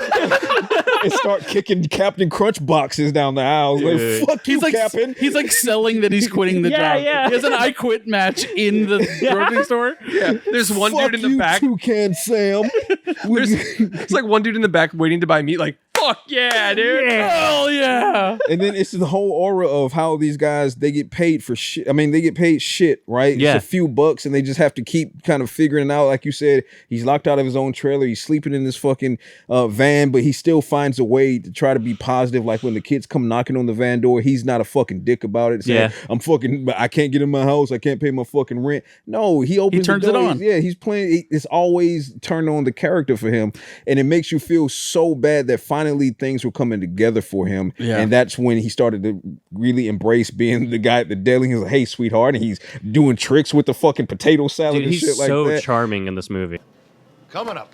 Down and out. Come on. And Yeah. then shit starts to fall apart because then he doesn't get the girl, and then he fucks it up with his daughter because since he didn't get the girl, he tailspun, and then he went to the club and he got fucking trashed. And Fucked he's the girl in the bathroom. fucking this girl, and he sneaks out on her while she's taking a fucking shit. Right? She'll never notice. Goes home, right? Go with a fireman. Big blonde man just walking out naked. with Fucking fire- Hercules hold is on. walking out of her apartment. with fireman boots on, which was completely weird. Like, Yeah. what was her fucking obsession with firemen? But whatever, that's her problem. They're fucked. cool. Right, he fucked, that's her problem. So then he goes home and he fucking crashes, and one thing leads to another. So then you find yourself as the viewer this whole movie you're kind of cheering for him, right? But this one particular scene, him in the living room with his daughter, you find yourself torn because you know that he fucked that up. And she shouldn't forgive him, but you feel bad that she's not forgiving him. So there's like that duplicity of. But you know what? Like she can't forgive him. She can't forgive him, but it's so it tears you right down the middle because it's like, well, you're following him the whole time. You're with him, and it's like, yeah, he fucked up, but. Maybe if you knew the story of why he fucked up, like, but then he tried to tell her, right? But he's like, "No, see, I drank a lot, and you know what? I am a fuck up. You're right, I'm a fuck right." But then at the same time, you're like, he fucked up her whole life. She can't afford any more fuck ups. Yeah, you can't fuck up one daughter's life ever. I mean, what the fuck? What the hell, man? What's the world come to? Yeah, but no, fellas can't have fun. Yeah. So this was fucking poignant for Mickey Rourke though, because before this movie, he was a up and coming actor when he was really young. He was doing a lot of like interesting roles, and then he fucking quit acting to pursue a boxing career. Oh. Yeah. And failed miserably. He was really fucking bad at it. So whenever Aronofsky had the idea to do The Wrestler, his first option was fucking Mickey Rourke. And Perfect. But the studio was like, no, we want Nicolas Cage for The Wrestler. Oh, That would not have gone the way. No, the studio was gunning hard for Nicolas Cage to play I need my daughter. I fucked a whore. Hey, bees! They call me the Ram Jam. Just imagine Nicolas Cage. So in that scene you're talking about when he's walking out to the deli and the music is playing, he's just Nick Cage. He stops right before he walks through the plastic and he's like, okay, let's go. Okay, let's run. Okay, let's go. Fucking Renfield giving you your potato salad. Slow ride playing over the supermarket speakers. And everyone's like, "What the fuck is happening?" It's like it's his thing. Right, He drives a Shelby for some throws reason. his thumb into the blender and fuck you guys. I don't have to. I'm fucking Ghost Rider. Who the fuck do you think you're dealing with here? He shoves his wooden arm from Moonstruck into the fucking deli slicer. Yeah. So this was pointing obviously for Mickey Rourke to actually like live through something like this. He was kind of washed up at this time. Nobody wanted to cast Mickey Rourke except for Darren Aronofsky. When he did, the guy he blew the fuck up. He got Iron Man 2 because of this movie. Yeah. It was like it's a comeback story within a comeback story. It's Well, literally Brendan Fraser. He did the same thing with Brendan Fraser with The Whale. that's true. Aronofsky, fuck yeah. comeback king, comeback maker, kingmaker. Yeah. There you go. Come in, faker. Come in The King Comer. Quite literally. But And yeah. then, I mean, there's only like 3 real actors in this movie. Yeah, but you can tell, like you said, he's so charming in this Did you movie. notice R-Truth was in there too? I did. Yeah. I'm a good R-Truth. Yeah. His little that? cameo. Hey, you guys look great tonight. Did you like it? Yeah, we put on a hell of a show. R-Truth is a future WWE Hall of Famer. He's the one that offered to buy him a drink. He's At the black guy. Oh, okay. He's the black guy later in the movie. Kind of he was younger at that point, but just the fact that the two guys. they I remember tag that. team, Okay, But the fact that they put actual wrestlers in it to add to that fucking environment, that was great. Well, That's cool. not only that, but what's his name? Not Sika, but Alpha Anoi Yes. trained Mickey Rourke in this Yes. movie. So Alpha Anoi is Roman Reigns. Everybody knows Roman Reigns. Oh, okay. It's his uncle. Yeah. And one half of the Wild Samoans, Yeah. who also just passed away earlier this year. He did. R.I.P. to him. Well, both of the Wild Samoans passed away this year. Yeah, it sucks. Yeah. So Bloodline acknowledge. No, it's the fucking bloodline, baby. They're like, the fuck are you talking about? Zoa. Have some mana, baby. Drink Zoa. Samoan. I saw Moana. OTC, original Tribal Chief. Let's go. Chris, what was your interpretation of the... Well, okay, one thing that I wanted to tell you guys about. Composer, Clint Mansell. I saw that. Do you recognize Clint Mansell's name? From Mass Effect 3 fame? Of Mass Effect 3 fame. Wow. Yep. I would not have made that connection. He also did Black Swan. He also did Requiem Ooh, for that's my fucking movie. Yeah, he fucks. Did not know that. Requiem for a Dream, and then also the cinematic masterpiece Doom. Wait, did you say Dune or Doom? Doom. Oh, okay. Starring Dwayne The Rock so Johnson. You're trolling now. Carl Urban. So you're trolling It's a now. great fucking movie, dude. So you're Simplified to the core. It's a great motherfucker. movie for what the fuck it is, which is just What the fuck is that? It's Yeah. before they knew you could make a good video game movie. Hey man, Yeah. they had the fucking first person shooter. they scene, did, okay? they did. Hey, Doom crawled, walked, whatever. Doom did the thing so Doom that crawled hardcore. so that, yeah. Yeah, so hardcore Henry could run. Correct. Whatever. It is. Amen. Good run for a little too long. True. I do love that movie though. I rewatched it recently. It's fun. It's crazy. It's fun. The fucking having a good time montage at the end. Are you kidding me? Oh, remember so good. that. I need Have you to seen rewatch Hardcore it. Henry? Yeah, I have. Oh, so much fun. Easy. Anyways, one thing I wanted to bring up, the way they did this, is it called like a blood match or like a whatever it is? Where It was a hardcore match. hardcore match. With the that staples was and shit? brutal. Yeah. That was crazy. They've actually done those like real nails, and so we talking about Mick Foley. Those Yeah. matches were actually happening with real thumbtacks and nails and glass. Yeah. And, yeah. And staples and shit. I know that that's like a wrestling underworld shit, like backyard like type of shit. Yeah. But I know Mick Foley came out of that and kind of came into WWE. brought it to and he, WWE, And he brought like I'm the nails guy. Cactus Jack. Yeah. Do they, if they still do it, how long, like, okay, how long did it happen if they don't do it anymore? And do they still do it? Like, Dude, what's- one of the best matches of the year was CM Punk and Drew McIntyre in Hell a in a fucking Cell. Hell in a Cell match where they used fucking what was it? They used like screwdrivers. Toolboxes, like actual toolbox. They Jesus. shit. This was in this. People say wrestling's fake. It's not fake. It's scripted. So there's this one particular spot where Drew McIntyre, well, CM Punk is leaning over the ropes. Drew is down on the ringside mat. Reaches down. He gets a toolbox and he reaches up and bangs him over the head. Now this was an actual toolbox. It wasn't made of like aluminum or anything. So, like, 70 and pounds? He cracked him open, and so the blood was fucking real. And then of course, And luckily he got had back. like long hair because the gash went down like all the fucking Yeah. way and it was God. split So, open. Damn. If you go back and you watch that particular match, when they so sometimes as you've seen in the wrestler, they'll cut themselves. Yeah. Right? Blading, right? Yeah, they blade themselves, right? Mickey Rourke actually bladed himself in this movie, by the he's way. an expert now. This fucking guy. I've fucking been guy. with his friend for fucking 15 years. fucking I guy. pick up a few things. But Drew and CM Punk in this match, nobody bladed. Like they genuinely just busted each other open, and blood was fucking flowing. Like Drew, before the match was over, like red faced, and that was all his fucking blood, and he did not blade. That was just on That's the steel stairs did that. Yeah. because he got his head stomped into the steel stairs, and So is this- he didn't take the spot well, and it bang right into the corner of it, and just pouring down. and this blood. was this year? Yeah, this Yeah, was this a year. couple weeks ago. Yeah, And this maybe is in the even a present month day? ago. This is Yeah, in not even a month 2024? ago. This is an OSHA Not even violation. a month ago. Not even OSHA. Workplace safety. Yeah. So it happens. Going still. to HR, like that hurt. It Hey, happens he still. hit me. Mickey Rourke actually bladed for this movie. That scene, he actually did that.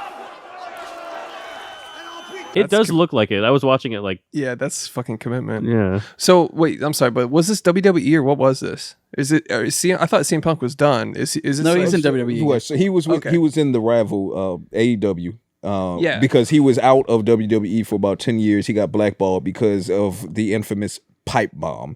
And with the pipe bomb, he completely broke kayfabe, and he just sat down and stole the whole show and just rattled off all the dark secrets. And he was cursing everybody out, Vince McMahon and everybody. So basically, they fired him for the most part. He ended up out of wrestling for about a year or so, maybe a couple years longer. Tried a couple other circuits. AEW came around. He tried UFC. He did try UFC. Yeah. Oh, I remember that. Yeah. Yeah. His AEW ass came kicked around. kaboom. How long has AEW been? Maybe 3 years now, I'd say. 4 or 5. So when AEW came around as the rival for WWE, clearly he wanted to kind of spit in the face of WWE. He went on to AEW. That lasted for however long it needed to, and then he ended up. There was an event at AEW, or I should say, a situation. He got in a real backstage fight with like actual with wrestlers. an actual wrestler. You know, they kicked him out of that. And then everybody's like, oh, well, guess he's done wrestling. And then he reappears at fucking WWE SummerSlam to the most insane pop you have probably heard in your fucking life. It is. So he had fans, like, even Oh, though he was, yeah, even his though he was following, fired and his everything. following They is had been chanting his crazy. name the entire time he His was gone. following is crazy. Okay. And not only did they bring interesting. him back at Survivor Series, there was all these rumors, and then there were counter rumors, and maybe he's going to come back, maybe not. You couldn't really fathom that he would, because I'm telling you, pipe bomb, he detonated the bridge. And you know, some people burn bridges. Fuck that. He detonated the fucking bridge. He took being a heel a little too far. And then Keeping He's it actually heel goes- toxic. yeah. And then Survivor Series 2023, it was in Chicago, his hometown. The end of the show, they rolled the fucking credits. So they took it to, you could not have drawn this out anymore. Took it to the credits. People, Twitter's going crazy, everything, Discord, every Show's over. Yeah, show's over. They're like, oh fuck, we're not going to get CM. and then the fucking music drops. And pretty hard. everybody lost their fucking shit. Even if you were sitting at home, I was at home. I jumped off my fucking sofa and ran around my fucking living room. Let's go, dude. That's hard. So It's that shit that like it turns cinema. you into a kid again. It's That was live action fucking Marvel, cinema. is what it is. Yeah, no, it's Where like- anime. Yeah, Yeah. yeah. it would live action Marvel. It was the equivalent of Thor coming in with the lightning bolt when they needed him most and saying, "Bring me fucking Thanos." Right. It- the it hammer hit- getting called. It everybody hit going, like that, and then you see it's Cap that catches it. You know, not Cap, but it's Thor. He's like, I knew it. Yeah. It was just like that. That's pretty cool.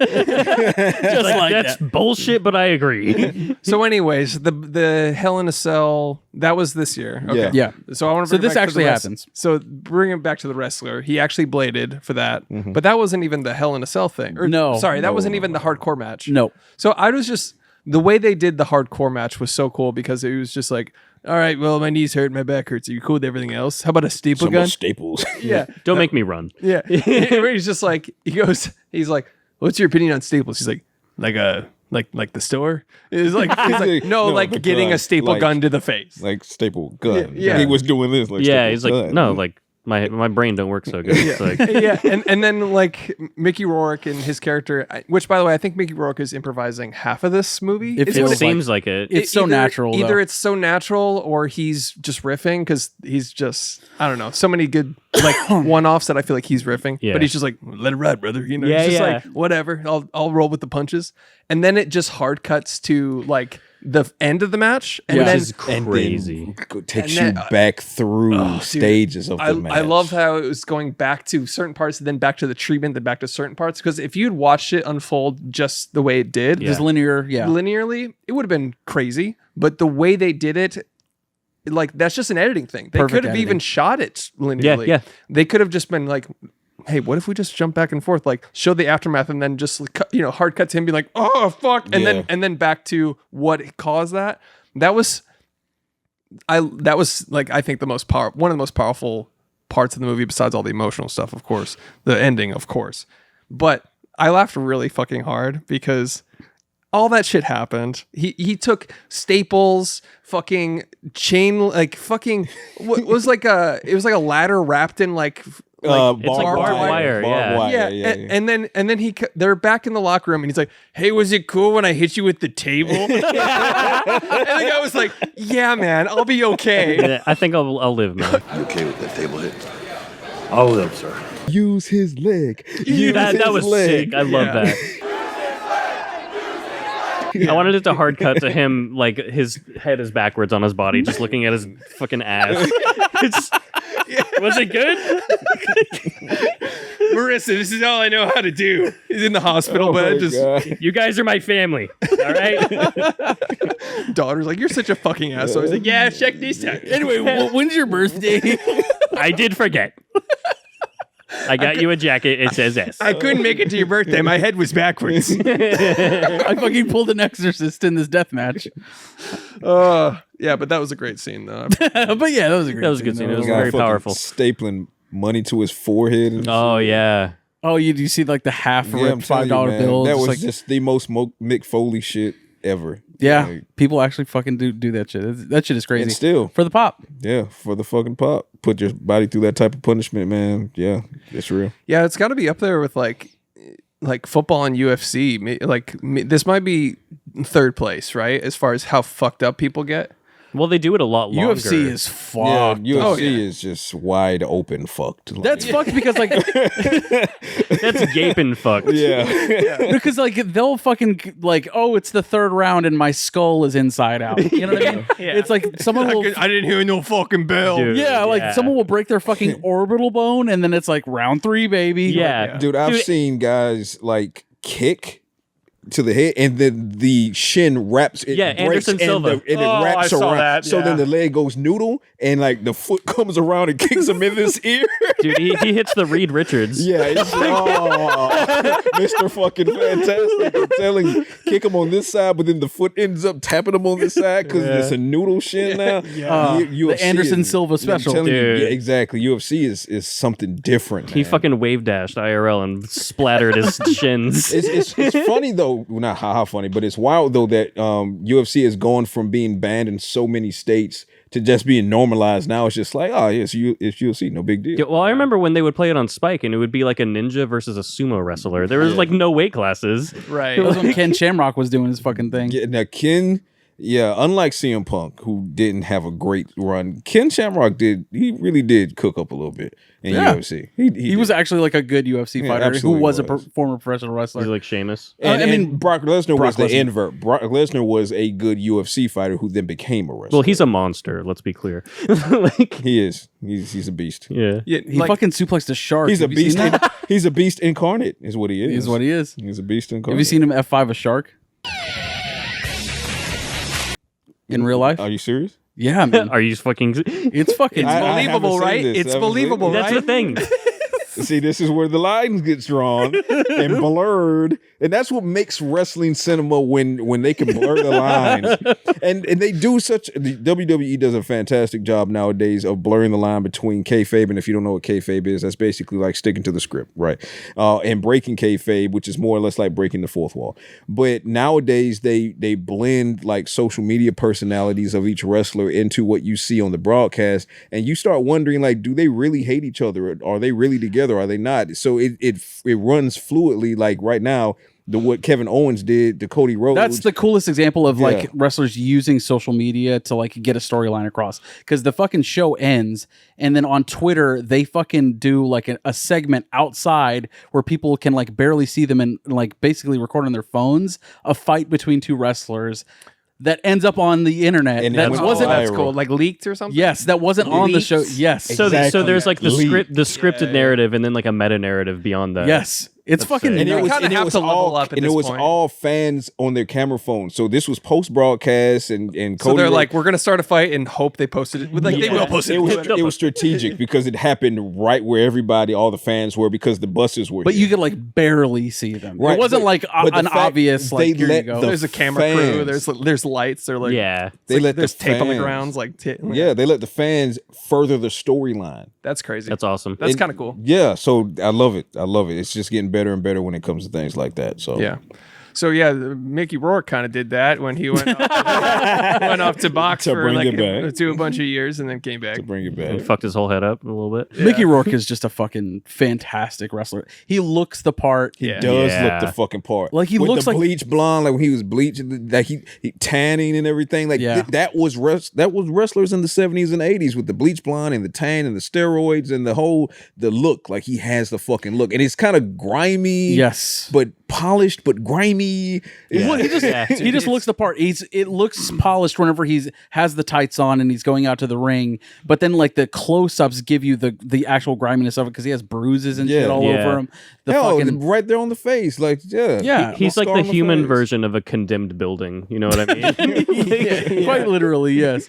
That too. But I'm also thinking like in terms of the film showing the dirty side of wrestling too. 100%. Because like one of the honestly like even sadder than the daughter scenes is the fucking signing.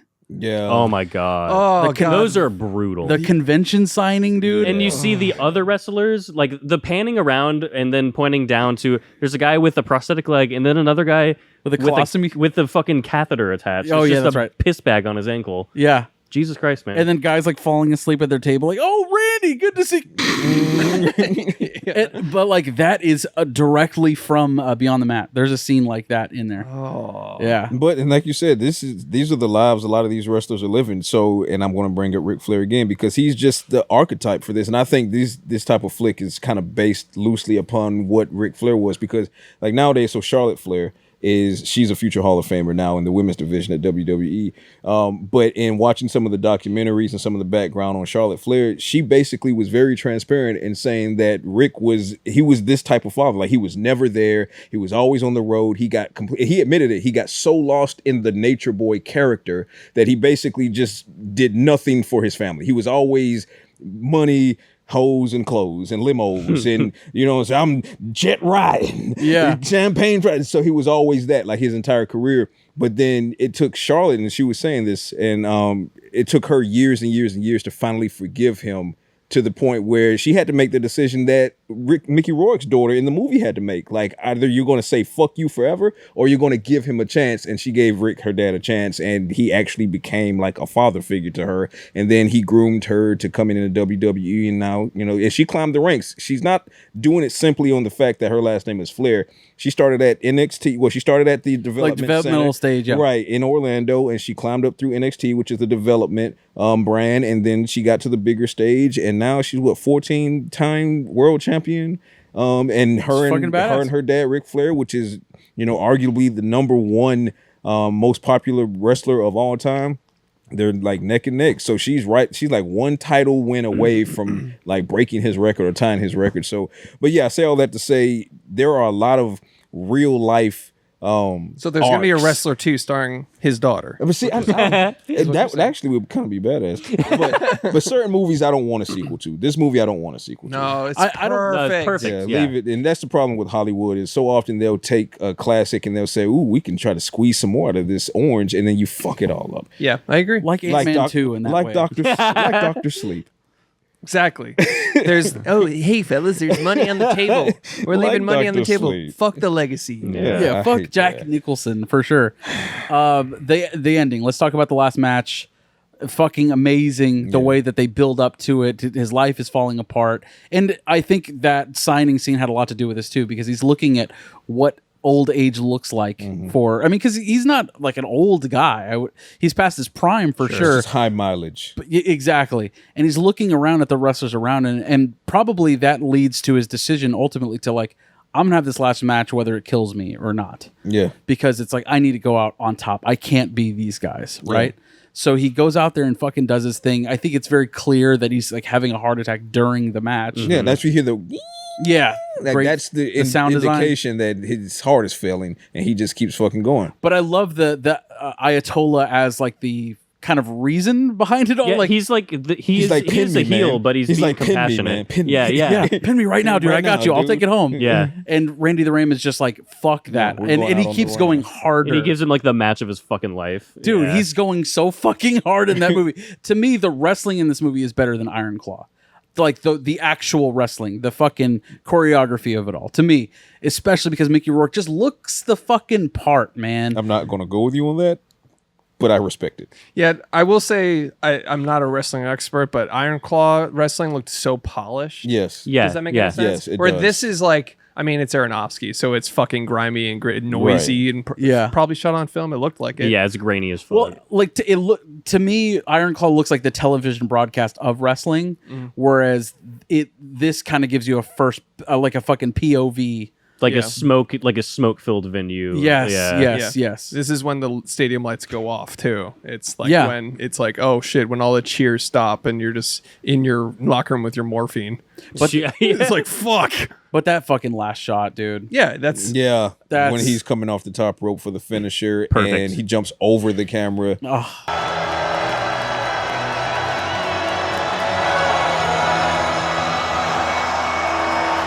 And you hear the pin, the 1, 2, 3, and you just, I love how it leaves the interpretation. Did he die?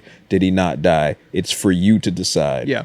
Well, we talk about this a lot where it's like ambiguous endings are great if executed well. You're right. If they're not, it's just like... You're such a cunt. It's like, hey, you've said this perfectly. It's like, I'm not writing your movie for you. Yeah. It's a crutch to... It's a cop-out. It's a cop-out to be like, well, did it happen? Let's discuss on Twitter, everyone. It's like, fuck you. No, write your fucking movie. Yes. If you don't do it well. Right. But this is done so well, it's like, well, yes, you should argue that, and you don't deserve to know whether he lives or dies. The Whale didn't do it well. Yeah, And this is another Aronofsky movie. Yeah, well, the whale went like fucking fantastic at the end, and you were like, "Wait, what?" Yeah, fantastical for sure. That's what I mean, I love Aronofsky, but that's my thing with him is he'll go fucking turn it to 11 in the third act, and you're like, what? Yeah. Like, It in works Mother, you're like, what the fuck? It works in Black Swan. Yes, 100%. A perfect ambiguous ending, yes. perfectly executed, and The Wrestler for me, like just perfectly executed. agree. I don't remember the ending of Requiem for a Dream, but It's not very ambiguous. oh no, Nope. Everyone is fucked. Shit's fucked and everything sucks. Yeah. The end. Go fuck yourself. You're depressed for a week. That's what Requiem's ending is. Yeah, I've only seen the movie one time and I've never rewatched it. that's. Fuck I you. think that's, Thanks for coming out. Yeah. Yeah. but yeah, final shot, perfection, love it. Oscars, all fucking over the place. Except for fucking Mickey Rourke, who lost to Sean Penn for milk. Damn, Oh, but he was gay. Right. but he was a gay character. You listen, at the Oscars, we can't not give it to a gay guy. In the other options, a manly wrestler. We have to go with the gay guy. We have to. This is such a unfortunate. Like, that's just an Academy movie. Yes. Milk was just Yeah. like, oh, that's the Academy movie. It's Yeah. political. It's an Academy actor. It's an Academy script. it's an distinguished, yes, and poignant and necessary. right? It's like The wrestle. wrestler is so dirty and Yeah. it's wrestling and it's whatever. Because if this was a boxing movie, awards, it's over. award season, Yeah. Absolutely. which is what Aronofsky was saying whenever he's like, everyone has done a serious boxing movie, no one has done a serious wrestling movie, and to me, it's like they're risking more than boxing does because there's more money involved and there are rules, there are padded gloves, and it's like these guys are going through fucking tables and nails. Yeah. So Staple gun. it's staple guns, Dude, it's sorry. Go. no health benefits. Sorry, go ahead. Like one-on-one sports movies feel elevated beyond a regular sports movie. Like Yeah. obviously, like Any Given Sunday and Friday Night Lights and Field of Dreams and shit like that. Those are all great, but like Rocky and The Wrestler and Challengers feel Creed like 2, I'll say beyond that. Creed 2 is a fucking Oh, banger. I love all the Creeds. I love 3 with the exception of the whole weird. It's an anime fight scene. I don't know why you don't like this. I hate that shit, dude. It's like Creed 3 has an anime fight scene. What at the about end. Creed 4, Creedomania? Ah. Quantumania, fuck it. Fuck you. It's the multiverse. He fights Rocky. Creed game or whatever. Yeah. I want to. For the most part, I love 3. I just don't like that fucking fight scene. Fair enough. I still need to watch Beyond Rocky 4. I restarted the whole franchise like last year, and I stopped at 2 for some reason because I was like, they're perfect movies. Yeah, You know what I mean? Yeah. You don't want to fucking ruin him. Yeah. I want to get into Creed, but I don't think I need to do all the Rockies, do I? No. I can just No? go into Creed, right? You can go into Creed. Oh, You can okay. also- It's you a can great also- trilogy. You can also skip Rocky Balboa, which some people Trash. Yeah, some people are like, oh, I could. No, fuck that. Rocky Balboa as that movie. Get that the fuck out of here. Do you know the true story behind the movie Rocky? Like how fucking sad it is? No. Like he risked everything to make that movie, and then he invited his +1 at the Academy was his mom, and she didn't show up because she was like, well, is there gonna be something? And he was like, oh no, and she didn't come, and he won, and so there was some interview where like, what was it like to win the Oscar? He was like, it was the saddest night of my life. He was like I don't know. It's like the Rocky story of making of Rocky is almost as sad and crazy Because as it's about actual- being an actor, but he just changed it to being A boxer. boxer. Yeah. Yeah. And how hard it was to be an actor. He wrote fucking Rocky. Yeah. That movie is actually one of my favorite movies ever. He's amazing. Yeah. I mean, yeah, shouts to him. All right. That was it for The Wrestler. Shout out to the Now- Judah Friedlander cameo though. That was cool. That was pretty good. Oh, and Todd Barry. Oh yeah. Is it cinema? With Marty Scorsese's. Boys, we have to determine whether or not The Wrestler is in fact cinema or not cinema. Patrick, if you've never listened to the show, probably not. This is how we determine what it is, what it is not. Is it cinema? Is it not cinema? Simple question. Patrick, you want to kick us off? It is cinema. Orson Welles agrees with you. Alex Wilson. Easily. Easily cinema.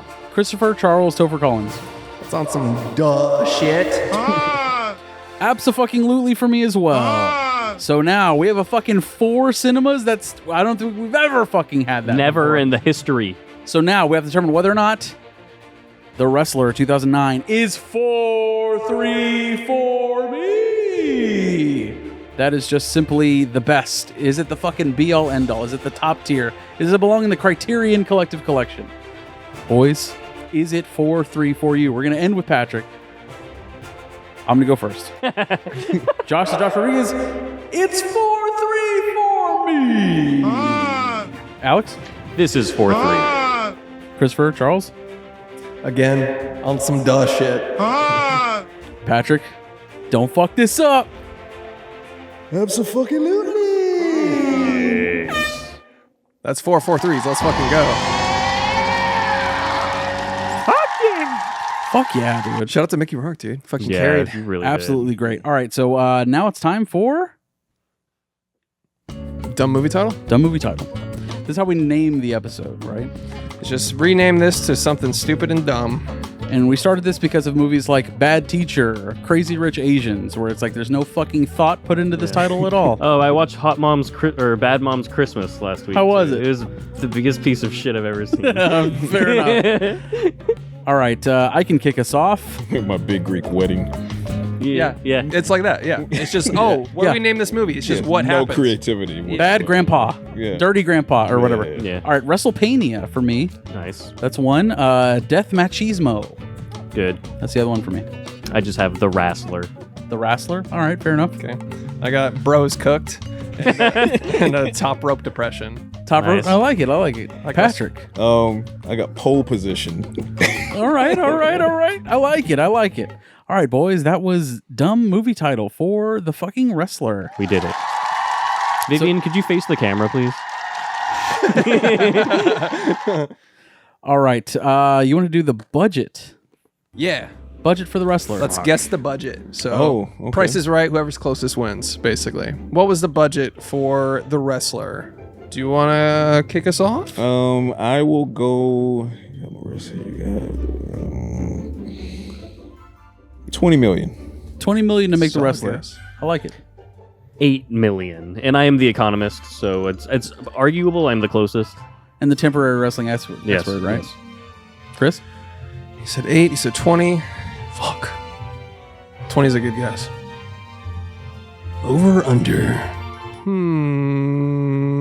Let's go. I'm going to say he is a lowballing it. I'm going to go 15 million on this one. I'm going to go $7 million You to make fucker. this. I'm sorry. Alexa, how much did the movie The Wrestler cost to make? The Wrestler cost an estimated $6 million. Oh, fuck Oh, you. let's fucking go. Are you fucking kidding me? That's crazy. Are you fucking kidding me? What manner of 5 for 5 at Wendy's? Get out of here. That's crazy. That is low budget. Aronofsky, it's fucking low budget. I get Just- it. There's no set pieces, just really. goes to show you once again, it's about the execution, not the budget, baby. Amen, True. brother. All right, so now we have to determine how much did the Wrestler... Marvel would like a word. Box office game. How much did the movie make in theaters? Oh, Ooh. I'm gonna go last. Wait, you won, so you kick us off with this one. Okay. This made $40 million. Okay. I'm going to stick with 8. I'm going to go 8 again. This made $30 million. I'll go 25 mil. Alexa, how much did the movie The Wrestler make in theaters? The Wrestler grossed $26,200,000 US dollars. Damn. Was he right? 25? No, I was 30.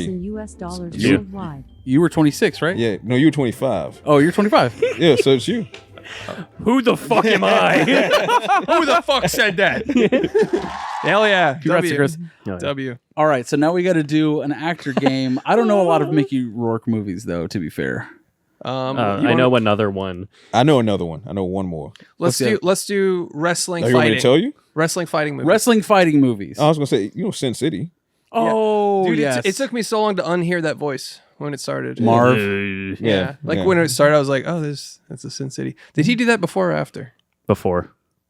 Was it? Oh, yeah, I guess it was. Mm-hmm. Shouts to him, dude. Yeah. Also, Iron Man 2, what we just talked about.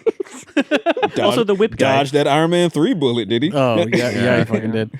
All right, wrestling movies? Wrestling fighting, because I don't know enough wrestling. Like, I don't think there are many wrestling movies. Let's do like wrestling, boxing, UFC, whatever. Let's do those. All right. Arena fights. Arena fights movies. All right, so did you just name one and whoever is the last to have one wins? Yeah. Okay. All right. Our guest can kick us off. Paradise Alley. I believe you, I guess. Yeah, I've never heard of It's it. a Stallone flick. It's Okay. a Stallone flick. All right. The Wrestler. Rocky.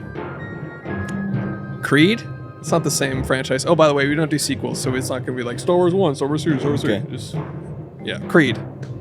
It's a reboot. It's fine. It's different. It's fine. $1 Million Baby. Nice. Ali. Fighting with My Family. The Iron Claw. It's a great movie. Hurricane. There's been so many movies. It's hard You to just pick name one. And, yeah, and that's what I'm saying. Is like it's hard to pick a favorite. You just name one, dude. There's been so many, right? There's like Hey, temporary wrestling expert. Why don't you temporarily? Rollerball. They fight each other in that movie. We'll give it to you. You're in, and you're going to be on next turn. I am. Let me go with The Fighter. Oh, fuck me. Right from under my feet. God damn it. It's always the worst when you have one, you're like, it's in the bank, it's in the chamber, and then somebody fucking does that. And now I'm stalling because I was going to say you're buying time. I sure am. Oh, is a fighting movie? There's so many, though. Let's see. There's Oh, I know one. Ready to Rumble. Or is it just Rumble? Yeah, Ready to Rumble. You got it. WCW movie. Yeah. Nacho Libre. Ah, that's a good Nice. movie. That's what we should have done the show on, honestly. Do documentaries? Nacho. Get that corn out of my face. You guys really thought I'd be out on this round. Stalling. You're Joseph Stalling right now, dude. I'm out. Wrestling movies. Shit. That's Grudge Match. okay. Raging Bull. God Ah, damn it. Shit. No holds barred. Fair enough. Are you out? No. Oh yeah, you are. He's out. Oh, The Boxer. The Vince McMahon show that was on Netflix. There you go. No. All right, fine. That I'm out. count? I'll give it to him. I guess not. I'll give it to him. It's a documentary. I'm out. Fucking. If we're doing documentaries, I got one. Nope. So we doing We're not. Nope. Nope, we're not because I'm out. Okay. Didn't count.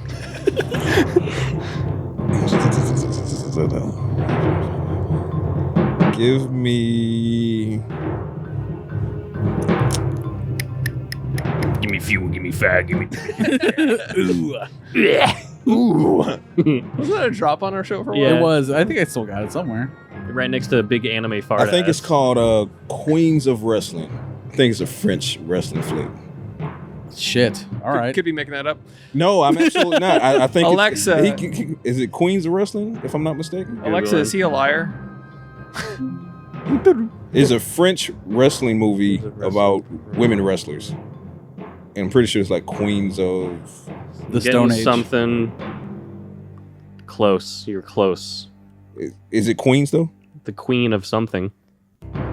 Queen of the Ring? Nope. You gotta give me this. I'm Give it right to him. I there. want a 1v1. Let's go. I'm right there. I'll give it to Wait, him. what is it? I'm right there. The queen of villains. Villains. Okay. So I'm right there. All right. But I wasn't making it up. It's a French. Peanut Butter Falcon. That's about peanut butter. That sounds made up. That sounds made up. Isn't the kid a wrestler in the movie? That sounds made up. Hasn't even seen it. Kinda, yeah. Kinda. Yeah. Kinda. Okay. The part of the plot is him he wants to go to a wrestling camp. Thank you. Josh, this is where I end you. You ready? Yeah. The Karate Kid. Oh, that is true. All right. The Trying so hard not to say Kung Fu Panda. Dude, I forgot about anime. I'd still be going if I remembered Oh, anime man. existed. Nope, doesn't count. doesn't count. It's fucking drunk. Every single anime is a fight. I'm out. I'm out. Congratulations, Oh. our boy W for Patrick. Patrick No-C Walker. All right, boys, that'll do it for the podcast. Patrick, please plug our wrestling podcasts. And New Wrestling. It is the best coverage of professional wrestling on God's green earth. And considering God only gave you one green earth, that means we're the best in the universe. Follow us on all platforms at And New Wrestling, with the exception of Instagram because they want to be douchebags. So it is at And New Wrestling Pod on Instagram. Thank you for being a part of our family. $5 a month on Patreon. Later, toads. Be. Youngie. Oh, That was fun as hell, yo. Dude, thank you so much, man. I really appreciate that was a good practice run. Let's do the episode now.